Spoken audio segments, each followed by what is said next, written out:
So there are forces, and this has always been true at every time in history, that seek to make people less human, to turn human beings into slaves or animals or objects.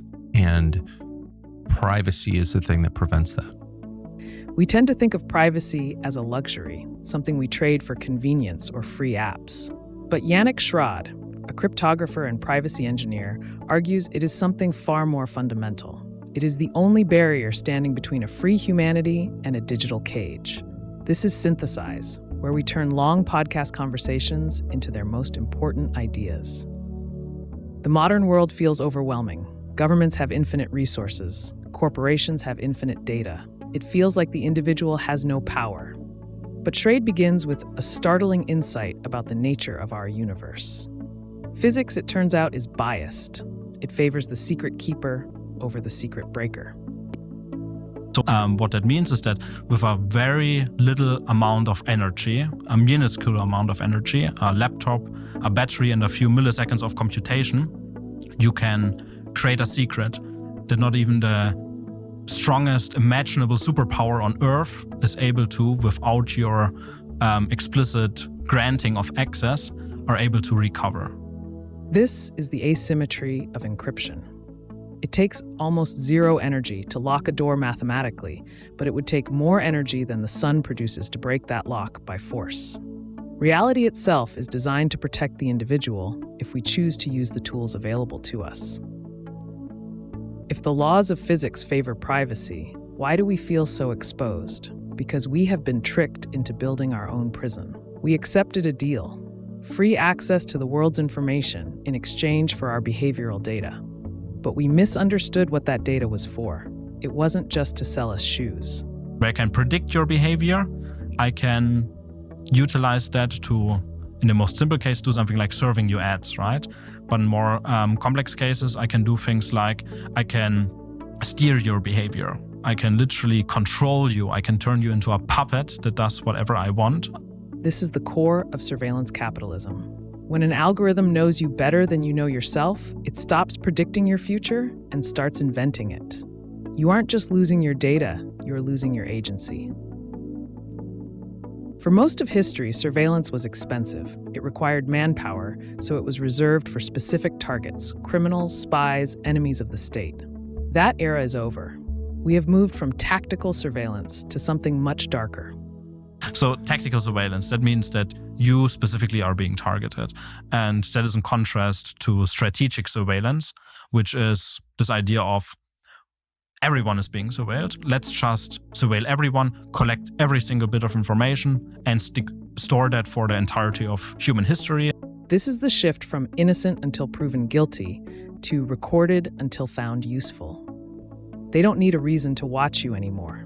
They just record everything, forever, creating a time machine that can be used against anyone at any time in the future.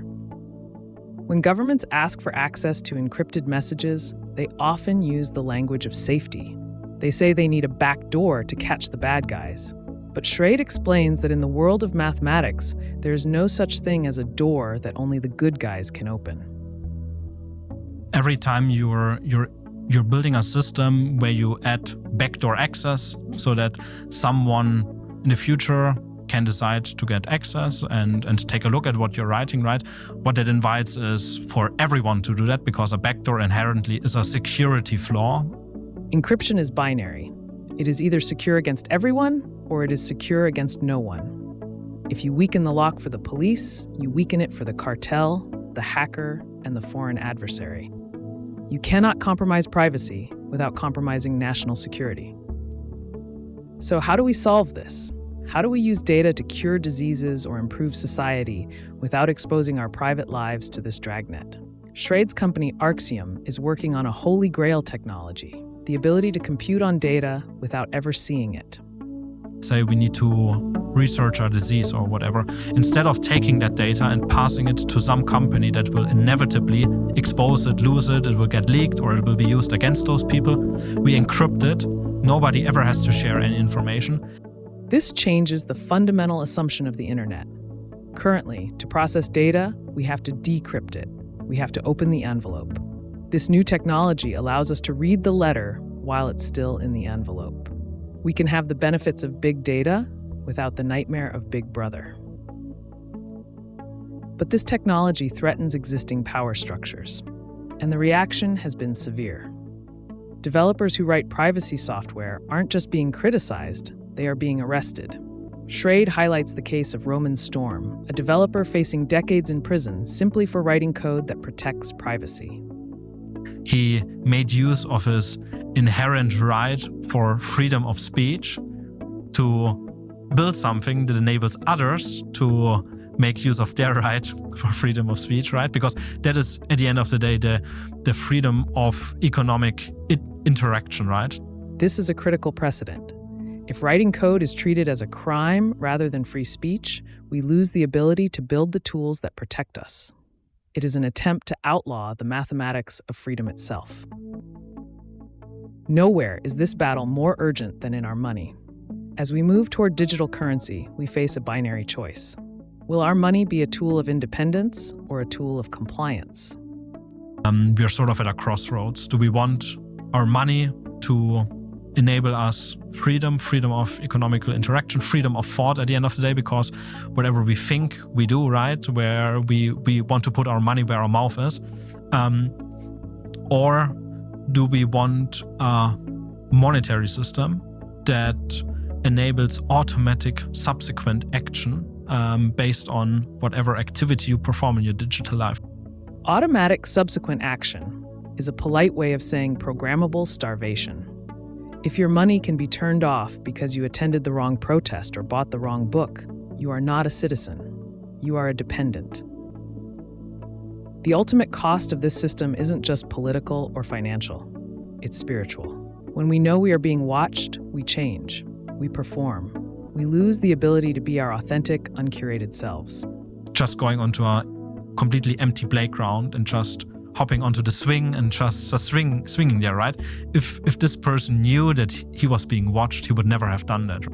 Privacy is the space where we are allowed to be human, to be silly, to be wrong, to be alone.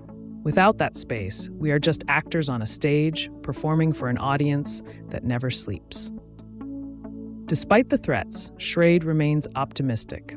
Not because he believes governments will suddenly grow a conscience, but because he believes in the market. Ultimately, privacy technology is simply better technology. It is safer, faster, and more secure.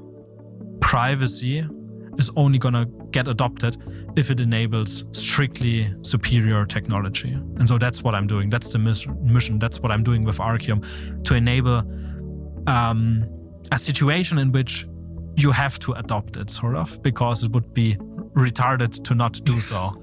This is the only way out. We cannot beg for our privacy back. We have to build systems that are so superior, so efficient, and so secure that the world has no choice but to adopt them. We don't win by fighting the old system. We win by making it obsolete. Yanik Schrade's perspective offers 3 vital takeaways for the modern age. First, the universe is on our side. The physics of encryption make it easier to protect a secret than to steal one. We just have to use the tools. Second, the danger isn't just getting caught doing something wrong. It's the strategic surveillance that records everyone, creating a world where no one can ever truly be alone or unscripted. And finally, the solution isn't political, it's technological. We need to build systems where privacy isn't a setting you toggle, but the very foundation of how the machine works. It leaves us with a question.